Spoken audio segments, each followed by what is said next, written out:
He hated it. Said he wanted this stuff. 100 years ago, a new theory about human nature was put forward by Sίγκμουντ Φρόιντ. He had discovered, he said, primitive sexual and aggressive forces hidden deep inside the minds of all human beings. Forces which, if not controlled, led individuals and societies to chaos and destruction. This series is about how those in power have used Freud's theories to try and control the dangerous crowd in an age of mass democracy. At the heart of the story is not just Sigmund Freud, but other members of the Freud family.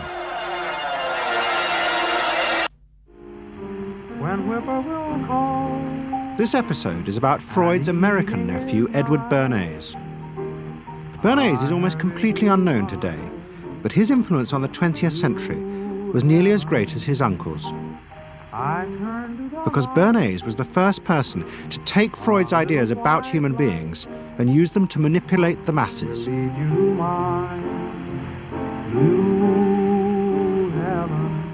He showed American corporations for the first time how they could make people want things they didn't need by linking mass-produced goods to their unconscious desires.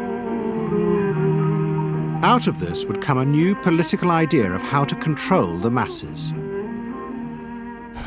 By satisfying people's inner selfish desires, one made them happy and thus docile. It was the start of the all-consuming self, which has come to dominate our world today.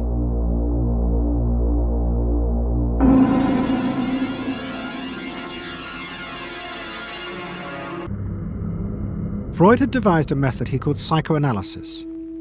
By analysing dreams and free association, he had unearthed, he said, powerful sexual and aggressive forces, which were the remnants of our animal past. Feelings we repressed because they were too dangerous. Freud devised a method for exploring a hidden part of the mind, which we nowadays call the unconscious, which is a part that is totally unknown to our consciousness, that there exists a barrier in all our minds which prevents these hidden and unwelcome impulses of the unconscious from emerging. Good night.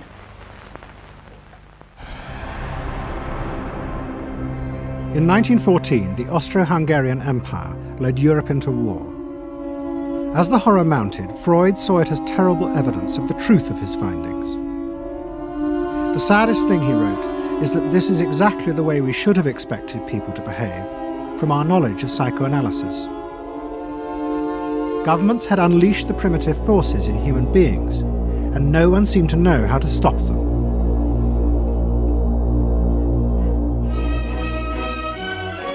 At that time, Freud's young nephew, Edward Bernays, was working as a press agent in America. His main client was the world-famous opera singer Caruso, who was touring the United States.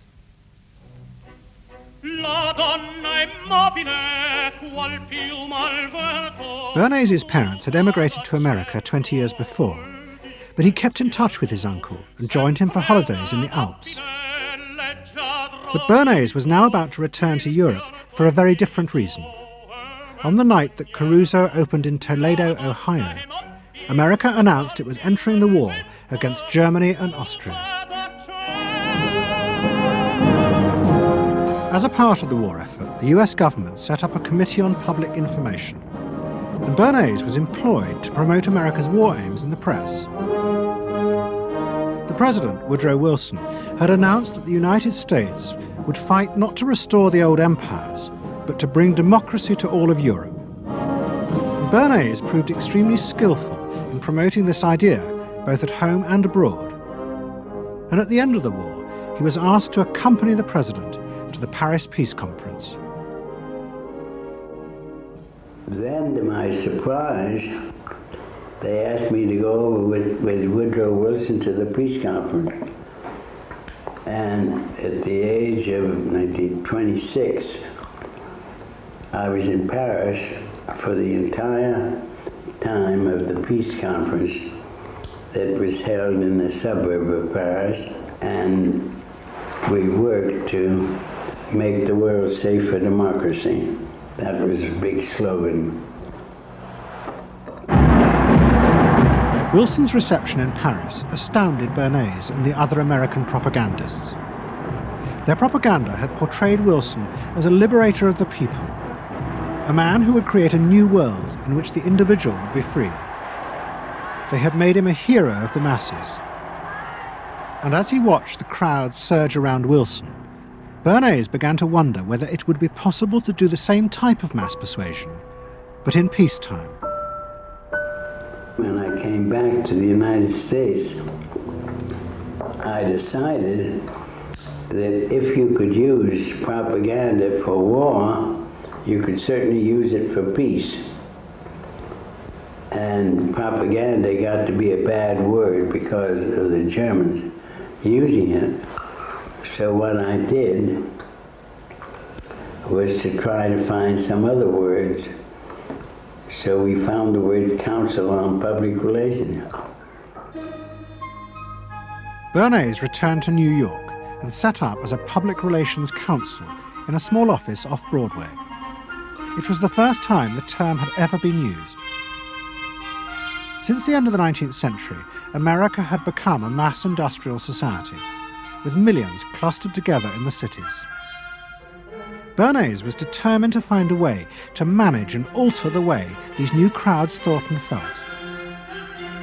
To do this, he turned to the writings of his uncle Siegbmund. While in Paris, Bernays had sent his uncle a gift of some Havana cigars. In return, Freud had sent him a copy of his general introduction to psychoanalysis. Bernays read it, and the picture of hidden irrational forces inside human beings fascinated him. He wondered whether he might make money by manipulating the unconscious. What Eddie got from Freud was indeed this idea that there is a lot more going on in human decision-making, not only among individuals, but even more importantly among groups, than this idea that information drives behavior. And so Eddie began to formulate this idea that you had to look at things that would play to people's irrational emotions. And you see, that moved Eddie immediately into a different category from other people in his field and most government officials and managers of the day who thought if you just hit people with all this factual information, they would look at that and say, oh, of course. And Eddie knew that was not the way the world worked. Bernays set out to experiment with the minds of the popular classes. His most dramatic experiment was to persuade women to smoke. At that time, there was a taboo against women smoking, and one of his early clients, George Hill, the president of the American Tobacco Corporation, asked Bernays to find a way of breaking it. He said, we're losing half of our market because men have invoked a taboo against women smoking in public. Can you do anything about that? I said, let me think about it. And then I said, have I your permission to see a psychoanalyst to find out what cigarettes mean to women? He said, what'll it cost? So I called up Dr. Brill, A.A. Brill, who was a leading psychoanalyst in New York at that time. How come you didn't call your uncle? Why didn't you call your uncle? Because he was in Vienna.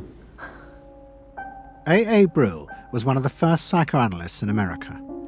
And for a large fee, he told Bernays that cigarettes were a symbol of the penis and of male sexual power. He told Bernays that if he could find a way to connect cigarettes with the idea of challenging male power, then women would smoke, because then they would have their own penises. Every year, New York held an Easter Day parade to which thousands came, and Bernays decided to stage an event there. He persuaded a group of rich debutantes to hide cigarettes under their clothes. Then they should join the parade, and at a given signal from him, they were to light up the cigarettes dramatically. Bernays then informed the press that he had heard that a group of suffragettes were preparing to protest by lighting up what they called torches of freedom. He knew this would be an outcry, and he knew that all of the photographers would be there to capture this moment. And so he was ready with a phrase which was torches of freedom. And so here you have a symbol, women, young women, debutantes, smoking a cigarette in public with a phrase that means anybody who believes in this kind of equality pretty much has to support them in the ensuing debate about this, because torches of freedom. I mean, what's on all American coins? It's liberty. She's holding up the torch, you see? And so all of this is there together. There's emotion, there's memory, there's a rational phrase, even though it's using a lot of emotional elements. It's a phrase that works in a rational sense. All of this is together. And so the next day, this was not just in all of the New York papers, it was across the United States and around the world. And from that point forward, the sale of cigarettes to women began to rise. He had made them socially acceptable with a single symbolic act. What Bernéis had created was the idea that if a woman smoked, it made her more powerful and independent, an idea that still persists today.